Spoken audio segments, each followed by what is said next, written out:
Nagulat si GSE noong sabihin ng ating bida na tama na raw ang kanilang paglalaro. Pagkaikot ni Fang Ping ay agad nitong sinipa ng malakas si GSE. Sinundan agad ng ating bida ang pinatalsik niyang kalaban. Hinanap niya kung saan na ito napunta, hanggang sa naramdaman niya na nasa likuran niya lang ito. Binilisan ng dalawa ang kanilang paggalaw habang inaatake ang isa't isa.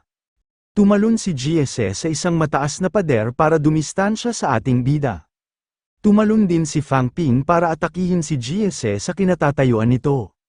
Sumala man ang pag-atake ng ating bida pero hindi pa rin ito tinigilan si GSE. Tinanong ng isang vlogger ang kanyang mga viewers kung napapanood ba raw ng mga ito ang nangyayaring laban. Sinabi niya na ang isang araw pag-atake ng isang martial artist ay kayang makapag-iwan ng napakalaking pinsala sa isang matigas na pader.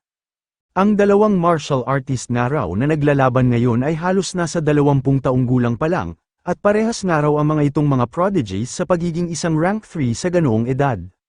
Sinabi ng lalaking vlogger na ganoon nga raw kalakas ang mga tao na gumagamit ng martial arts, nagagawa nga raw ng mga itong maglaban sa himpapawid, mangbasag ng mga bato at wumasak ng mga kabundukan. Ipinaalam rin ng lalaking vlogger sa kanyang mga viewers na isa rin daw siyang rank 3 martial artist na tulad ng mga naglalaban ngayon. Maraming nga raw siyang haters na nagsasabi na peke ang video niya na pagbali ng isang bakal, pero ito na nga raw ang sagot niya sa mga tao na nagdududa sa kanya. Hindi na nga raw siya magpapaliwanag basta panuuri na lang ng mga ito kung gaano kalakas ang mga gaya niyang martial artist. Nag-activate si GSE ng isang palm technique at agad niya itong ipinangatake sa dibdib ni Fang Ping. Nakaramdam ng pagkamanhid ang kamay ni GSE nang dahil sa tigas ng katawan ng ating bida. Sinabi ni Fang Ping na tama nga rin daw pala ang naririnig niya na mahilig itong manghawak ng dibdib. Inamin naman ito ni GSE pero nangatwiran siya na hindi niya raw ito ginagawa sa mga lalaki. Sinamantala ni Fang Ping ang pagkaasar ng kanyang kalaban para masurpresa niya ito ng kanyang blood arrow technique. Agad na ipinangsangga ni GSE ang kanyang kamay para protektahan ang kanyang ulo. Naisip niya na napakadayang araw ng ating bida, sa lakas nga raw ng blood arrow nito ay maaari siya nitong mapuruhan. Sinabihan ni GSE ang ating bida ng bakit nga raw nakikipaglaban nito na parabang nakasalalay ang buhay nito, gayong isa lang naman daw sparring ang kanilang paglalaban. Tumugon naman si Fang Ping nang wag nga raw siya nitong pagsabihan dahil kanina pa nga raw siya nitong nilalabanan ng seryoso. Pinuntirya ng ating bida ang maselang bahagi ng katawan ni GSE, sinabi niya na tikman nga raw nito ang kanyang 6 consecutive slashes. Pagkasalag ni GSE ay agad itong tumakbo papalayo sa ating bida, nag-alala ito na wala na siyang magamit sa sandaling bumisita ulit siya sa mga bahay aliwan. Ginamit ni Fang Ping ang kanyang cloud step para mahabol niya agad si GSE. Naisip ng ating bida na nararamdaman niya nga raw na malapit na niyang magawa ang 6 consecutive slashes. Nawala ng malay si GSE noong maapektuhan ito ng mental strength na ginamit ni Fang Ping. Pagbalik ng kanyang kamalayan ay napagtanto niya na malapit na siyang tamaan ng sandata na ipinang-atake ng ating bida. Nasalag ulit ni GSE ang pag-atake ng ating bida, pero napapaisip din siya kung ano raw ang nangyari sa kanya. Nag-alala si GSE dahil hindi niya nga raw maiwasan ang ultimate move na ginagamit ng ating bida. Sa mga sandaling ito ay napakawalan na ni Fang Ping ang 5 consecutive slashes ng kanyang Manic Explosion. Sinabihan ni GSE ang ating bida nang papatayin niya raw ito kapag hindi nito nagamit ang 6 consecutive slashes na kanina pa nitong binabanggit. Habang nanunood ay napaisip si Teacher Lee kung magtatagumpay ba raw kaya ang ating bida. Pinagpatuloy ni Fang Ping ang kanyang konsentrasyon, hanggang sa napalabas na nga niya ang ika-6 na pag-atake ng kanyang Manic Explosion. Binalot ni GSE ng malaking halaga ng vitality ang kanyang kanang kamao para salubungin ang pag-atake na pinakawalan ng ating bida. Nagdulot ng pagsabog ang pagtatagpo ng pag-atake ng dalawang rank 3 martial artist. Tumilapon ang isa sa mga ito hanggang sa bumangga ito sa isang matigas na pader. Nanghina si Fang Ping matapos niyang magpakawala ng malakas na pag-atake. Pinagmasdan niya ang direksyon kung saan tumilapon ang kanyang kalaban. Maya-maya pa ay bumangon na rin ang sugatang si GSE, sinabi nito na ngayon niya pangalang daw nalaman na nakakaya na ng ating bida na magamit ang 6 consecutive slashes ng Manic Explosion. Tumugon si Fang Ping nang kanina pa niya nga raw itong binabanggit, pero hindi niya nga rin daw akalain na magagawa niya ito. Sinabi ni GSE na naisahan nga raw siya ng ating bida, na itago nga raw nito sa kanya ang totoo nitong lakas. Naisip ni Fang Ping na tinatakot niya lang naman daw talaga ito kanina. Nagawa niya lang daw siguro ang ika-6 na pag-atake ng Manic Explosion dahil naisasama na niya raw ngayon ng maayos ang Diamond Fist technique sa kanyang vitality. Natalo niya nga raw si GSE, ang may hawak ng ika-7 pwesto ng Rank 3 ranking nang hindi niya ginagamit ang kanyang system at hindi niya pinupuno ang kanyang vitality. Pero naisip rin ng ating bida na ibinigay niya nga raw ang lahat ng kanyang makakaya sa labanan nilang ito. Ginamit niya nga raw ang lahat ng kanyang martial arts technique pati na rin ang kanyang mental strength. Napapaisip ang ating bida kung napakalakas ba raw talaga ni GSE o talagang napakahina lang daw niya. Halos magkaedad nga lang daw sila at parehas lang din silang rank 3 pero nagawa nga rin daw nitong makipagsabayan sa kanya. Sinampal ni Fang Ping ang kanyang mukha para ipaintindi sa kanyang sarili na hindi raw siya mahina, bakit niya nga raw pagdududahan ang kanyang sarili gayong siya naman ang nanalo sa kanilang laban. Ipagpatuloy niya nga lang daw ang pakikipaglaban niya sa norte at lalakas pa nga raw siya ng lalakas. Kapag nakabalik na nga raw siya sa kanilang universidad ay wala nang ibang rank 3 ang magagawang makapalag sa kanya. Natuwa si Teacher Lee sa naging pagkapanalo ng ating bida. Tama nga lang daw na makipaglaban ito sa mga malalakas na kalaban para mas lalo pa itong lumakas. Pagsapit ng ika-15 ng Hulyo ay naglabas na ulit ng updated na ranking ang Sino Nation Martial Arts Association. Si Fang Ping na ngayon ang may hawak ng ika-6 na pwesto matapos niyang manalo laban kay GSE. Sa araw ding yun ay nag-viral ang video ng pakikipaglaban ng ating bida. Sinabi rin sa video na dati na rin daw nakipaglaban si Wang Jinyang sa mga rank 3 ng Norte. Ang kaibahan lang daw ni Fang Ping ay puro lang mga rank 3 martial artist na nasa ranking ang kinakalaban nito. Nakalagay rin sa description ng video ang lahat ng mga pakikipaglaban na ginawa ni Fang Ping bago nito natalo si GSE. May prediction rin doon na marahil ang sunod daw nitong kakalabanin ay ang rank 5 ng ranking na si Yu Chen na siya ring Vice General Manager ng Hope Enterprise. Kakaunti pa nga lang daw ang alam ng publiko tungkol sa mga martial artist na kabilang sa industriya. Siguro nga raw ay mas marami pa silang malalaman sa sandaling makalaban na ito ni Fang Ping. Sinabi ng blogger na si Liu Dali na samahan nga raw siya ng kanyang mga tagapanood sa pagsubaybay sa mga susunod na pakikipaglaban ni Fang Ping. Huwag nga raw ng mga itong kakalimutan na mag-subscribe, mag-comment at pindutin ang like button. Maaari rin daw muna ang mga itong manood kay Otakong Pinoy Recap habang naghihintay ang mga ito ng mga susunod niyang video. Nainis si Fang Ping matapos niyang mapanood ang video ng blogger na si Liu Dali. Dapat nga raw ay binibigyan din siya nito ng kabahagi. Naisip ng ating bida na malaki nga raw ang kitaan sa mga ganoong content dahil sabik nga raw ang mga ordinaryong tao na makapanood ng mga video tungkol sa mga martial artist. Ang isang araw video na may 100 milyong views ay maaari nang kumita ng milyon-milyon. Nagpasya si Fang Ping na pabayaan na muna ang blogger na nag-video sa kanya.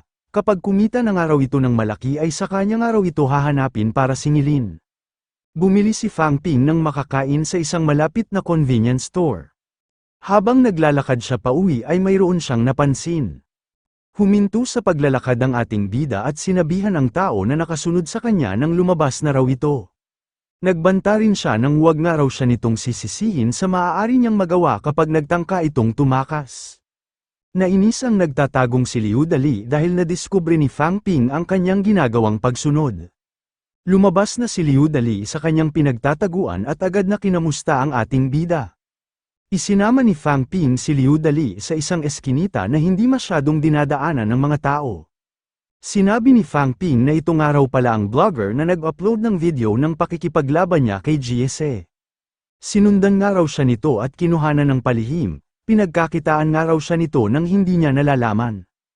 Kung susundin nga raw nila ang batas ng mga martial artist ay maaari na niya itong hamunin sa isang laban ng hanggang kamatayan, at wala nga raw itong ibang pagpipilian kundi tanggapin ang kanyang hamon.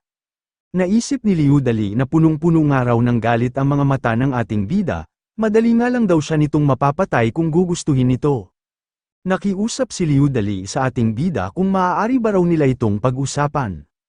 Pumayag naman si Fang Ping sa pakikiusap ni Liu Dali, hindi nga raw siya ang tipo ng tao na idinadaan sa dahas ang lahat ng bagay. Sinabi rin ng ating bida na wala nga raw siyang gagawin dito basta tulungan lang siya nito sa kanyang ipapagawa. Tinanong ni Liu Dali kung ano naman daw ang kailangan niyang gawin. Sinabi ni Fang Ping na binibigyan niya nga raw ito ng permiso na kuhanan ang mga pakikipaglaban niya sa ibang mga rank 3 martial artist. Tinanong ni Fang Ping si Liu Dali kung gagawin ba raw nito ang kanyang mga ipapagawa. Tumango si Liu Dali para ipahiwatig ang pagsagot niya ng oo, naisip niya na bakit naman daw siya tatanggi sa isang bagay na maaari siyang kumita ng pera, ganoon rin naman daw halos ang ginagawa niyang trabaho. Sinabihan ni Fang Ping si Liu Dali nang bago nga raw siya nito kuhanan sa sunod niyang pakikipaglaban ay may dalawa daw siyang bagay na ipapagawa dito. Ang unang araw ay kailangan nitong magbayad ng ilang tauhan para gumawa ng chismis sa loob ng internet. Ang sunod nga raw niyang makakalaban ay si Ling Yi. Maaari nga raw itong magpakalat ng mga chismis na gaya na lang ng si Ling Yi ang pinakamagandang babae sa lahat ng mga martial artist na nabubuhay.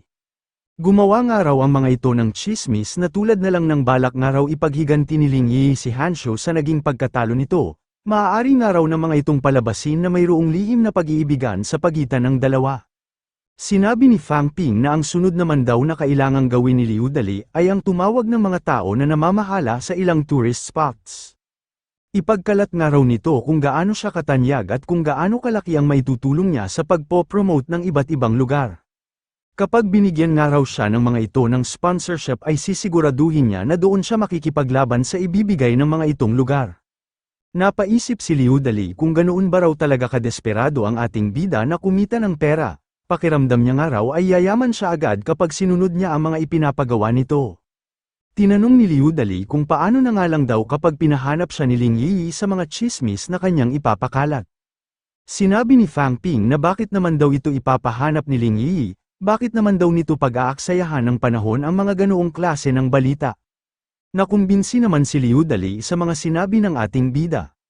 Binanggit din ni Fang Ping na magsusuot nga raw siya ng damit na may Yuan Fang logo sa susunod niyang laban. E-promote nga rin daw ni Liu Dali kung gaano kaganda ang kanyang kumpanya habang kinukuhanan siya nito ng video. Kapag nagsimula ng araw ang kanyang laban ay sabihin rin daw nito sa mga nanunood kung gaano kalakas si Ling Yi. Para isipin nga raw ng lahat na napakalakas niya kapag natalo na niya ito. Naisip ni Liu Dali na ibang-ibang araw ang ating bida kaysa sa kanyang inaasahan, ang isang araw malakas na martial artist ay kalimitang martial arts lang ang iniintindi at wala nga raw ang mga itong pakialam sa mga bagay na gaya ng pera. Hindi nga raw ang mga ito tulad ni Fang Ping na naiisip magbayad ng mga netizens para magpakalat ng chismis at ginagamit ang pakikipaglaban para mag-promote ng kumpanya. Binanggit rin ni Fang Ping kung paano sila maghahati sa mga kikitain ng bawat video. 90-10 nga raw ang kanilang magiging partihan, at sa kanya nga raw mapupunta ang 70% ng kanilang kikitain. Naisip ni Liu Dali na napakalupit nga raw pala ng ating bida. Nagtanong si Liu Dali sa ating bida kung hindi ba raw parang napakaliit naman ang mapupunta sa kanya. Sinabi ni Fang Ping na gagawin na nga raw niya itong 80-20, mas malaki nga raw ang sa kanya dahil siya naman daw ang nakikipaglaban. Nakatayo lang naman daw si Liu Dali habang may hawak na kamera kaya sapat na raw dito ang 20% kabahagi. Tinanong ni Liu Dali kung paano na lang daw kapag may ibang tao na gustong mag-video sa pakikipaglaban ng ating bida. Tumugon si Fang Ping nang kapag may mga nag-post nga raw ng video nang wala siyang permiso ay sisiguraduhin niya nga raw na magsisisi ang mga ito.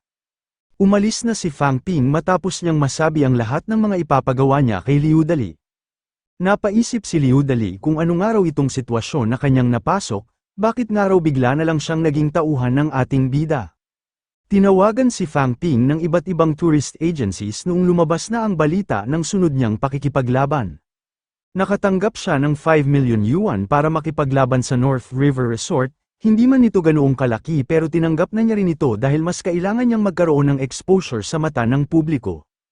Kinalaban niya doon ang presidente ng Martial Arts Society ng North River Martial Arts University, at ang may hawak ng ika-41 pwesto sa ranking ng mga rank 3 martial artist.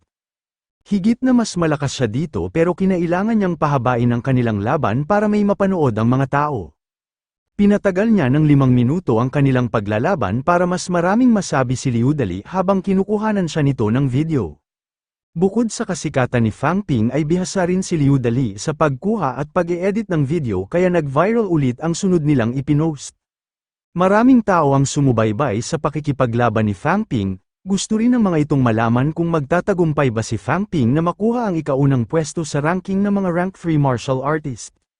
Sunod naman na hinamon ng ating bida ang rank-3 martial artist na may hawak ng ika-5 pwesto. Si Yu Chen ang kasalukuyang Vice General Manager ng Hope Enterprise kaya naiintindihan rin nito ang takbo ng isip ni Fang Ping. Inalok nito ng 8 milyon ang ating bida para idaos ang kanilang laban sa Hope Plaza.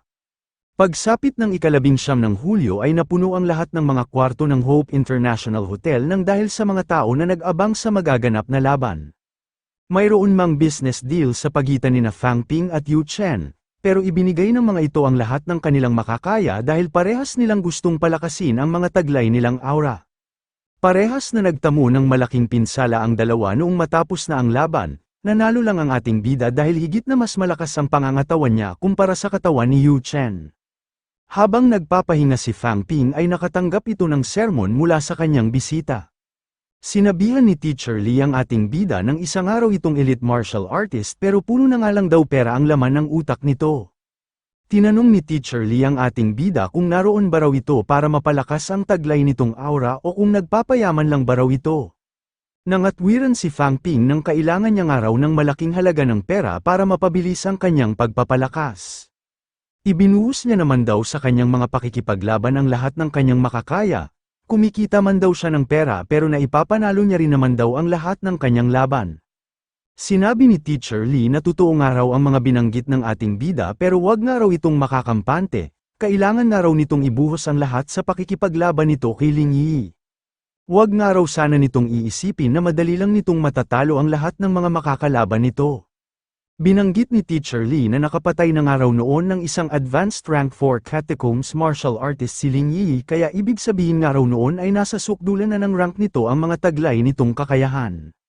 Kapag natalo nga raw si Fang Ping ay hindi na ito makakapagyabang na hindi ito matatalo ng mga kasabayan niya ng ranggo. Makakapag-breakthrough pa rin naman daw ito sa sunod na level pero maaari pa rin daw nitong makalaban si Ling Yi sa hinaharap. Sinabi ni Fang Ping na wala naman daw siyang intensyon na magyabang, pero higit na mas malakas na nga raw ang kanyang pangangatawan, ang kanyang vitality at ang kanyang mental strength kumpara sa ibang mga rank 3 martial artist. Kailangan na lang daw niyang sanayin ang kanyang mga martial arts technique pero mayroon na nga raw siyang matibay na pundasyon. Wala nga raw siyang dapat na ipag-alala sa pakikipaglaban kay Ling Yi, kung mayroon man daw ay nangangamba siya na baka hindi siya nito mabigyan ng isang magandang laban. Naisip ni Teacher Lee na malaki na nga raw ang ipinagbago ng aura ng ating bida, natutuwa nga raw siyang makita na punong-puno ito ng kumpiyansa. Sinabihan ni Teacher Lee ang ating bida nang pinapaalalahanan niya lang naman daw ito pero bakit nga raw pinagyabangan na siya agad nito. Pinanood ng isang martial artist ang video ng pagkapanalo ni Fang Ping laban kay Yu Chen. Sinabi doon na kahit gaano nga raw katindi ang laban ay pagkakaibigan pa rin daw ang mananaig kaysa sa kompetisyon. Sinabi rin ni Liu Dali sa video na kanyang in-upload na maingay raw ngayon sa internet ang pangalan ni Ling Yi. Marami nga raw ang nagsasabi na mukhang ito na nga raw ang pinakamagandang babae sa lahat ng mga martial artist. Bukod nga raw doon ay may kumakalat rin na balita na nakikipag-date si Ling Yi kay Han Shu na siyang tinalo noon ni Chen Yangxi sa natapos na kompetisyon na ginanap sa Magic University. Alam naman daw nila na parang mayroon ding namamagitan kina Fang Ping at Chen Yangxi. Mukhang gusto nga raw ipaghiganti ni Ling Yi ang pagkatalo noon ng napapabalita nitong kasintahan. Tinanong ni Liu Dali ang kanyang mga tagapanood kung matatalo rin daw ba kaya ni Ling Yi si Fang Ping gaya ng ginawa nitong pagtalo kay Xu Xiaobing ng True Martial Arts Sect. Mukhang masasaksihan nga raw nilang lahat ang paghihiganti ng pinakamagandang martial artist para sa kanyang minamahal. Abangan na nga lang daw ng mga ito ang mga videos na sunod niyang i-upload sa kanyang channel. Winasak ni Ling Yi ang hawak niyang cellphone nang dahil sa labis na pagkainis sa kanyang mga pinanood. Napaisip siya kung bakit nga raw may kumakalat na balita na nakikipag-date siya kay Han Shu at balak niya itong ipaghiganti. Pananagutin niya nga raw kung sino man ang pasimuno ng pagpapakalat ng ganoong balita. Nagtanong si Ling Yi sa mga kasamahan niya sa Martial Arts Society ng Capital University kung sino raw sa mga ito ang nagpapakalat ng mga chismis tungkol sa kanya. Tinanong niya si Han Shu kung ito ba raw ang nagpakalat ng ganoong balita, Sinabihan niya rin si Hansho nang dapat nga raw ay umamin na lang ito sa kanya kung nagugustuhan siya nito. Napaisip si Hansho kung sino naman daw ang magkakagusto sa isang bayulente na babae na tulad ni Ling Yi. Tinanong ni Hansho si Ling Yi kung sa palagay ba raw nito ay may posibilidad na magustuhan niya ito. Tinanong ni Ling Yi si Hansho kung bakit parang pinapalabas nga raw nito na isa siyang pangit na babae. Hindi ba raw nito naririnig ang kumakalat na balita na siya na raw ang pinakamagandang babae sa lahat ng mga martial artist? Nakiusap si Hansho sa kanilang presidente nang tulungan naman daw siya nito.